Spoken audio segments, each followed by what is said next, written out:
Brian emailed oyb@bbc.co.uk. He heard about the new tax break for married couples that he was keen to transfer his wife's share and get the tax relief himself. But the website defeated him. When we got down to actually filling in the details, each of those particular groups required a driving licence as a means of identification. Now, my wife doesn't drive, never has driven. I mean, we could have provided passport. There was also some question of utility bills or credit card bills, and she has neither of those because they all come to me. So basically she had none of the required identification, so you could go no further? We couldn't go any further, no. And apparently, we were reading some days later, weeks later, that it is a problem, and HMRC are supposedly looking at it. We wrote back to it. I actually sent them an email and said, look, we can't take this any further. What should we do? We didn't get a reply. Well, an HMRC spokesperson told on your behalf, no one will miss out on the marriage allowance because of difficulties with online verification. People can apply at any stage in the tax year and get the full entitlement regardless of when they claim. For anyone who has trouble using the gov.uk Verify, alternative options are available, such as the HMRC security checks. In the unlikely event that they are still unable to confirm their identity online, they'll be given a phone number to call to complete the application.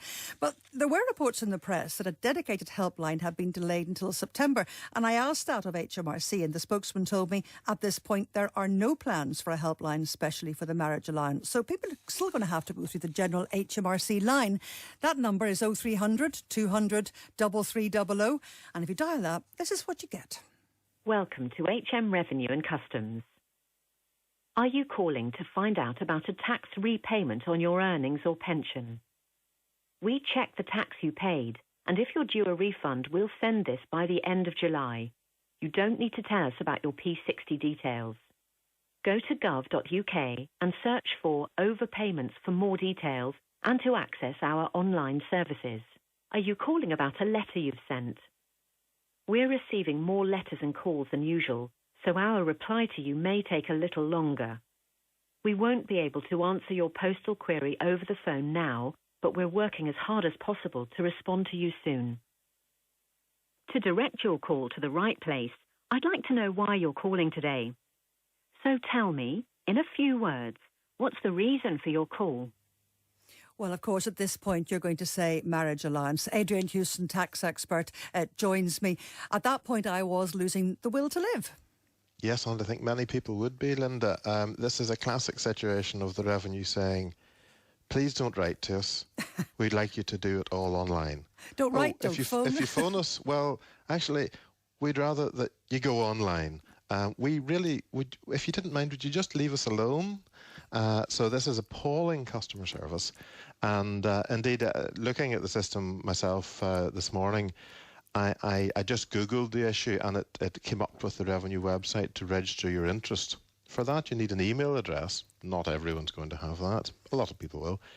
But if you email that, they then send you an email saying, yeah, well, we'll be back in touch within 14 weeks. 14 weeks? Yes. I have to say, I got an email from John, who said to me, filling in the online details, Linda, I found I was able to transfer the marriage allowance without any hassle because I ticked the box which said I didn't have a UK passport and the box that said I didn't have a driver's licence, and I was able to bypass the identity checking companies. And he got an email back.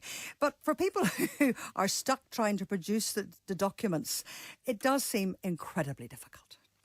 Yes, it does. I mean, the difficulty they have is the revenue is dealing here with married people, and this does include civil partnerships, but people in civil partnerships are married who perhaps do not appear on the revenues systems, because a lot of people who are maybe pensioners or living at home and not working, they maybe aren't on the record, they're not getting a pension or employment or self-employment.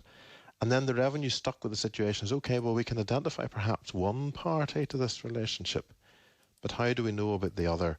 And they've subcontracted this out to, I think it's 3 outside firms to try and do the verification process, and that's just building in some further obstacles and delays.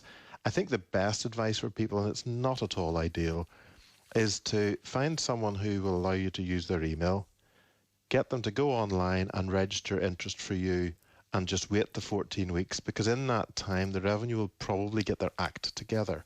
And they have said that at any stage you will get the complete grant you're entitled to. So supposedly 14 weeks won't make a difference. Yes, that's right. And indeed, even if you left it to the end of the tax year, you could contact them and say, I'm entitled to that, and they would arrange it.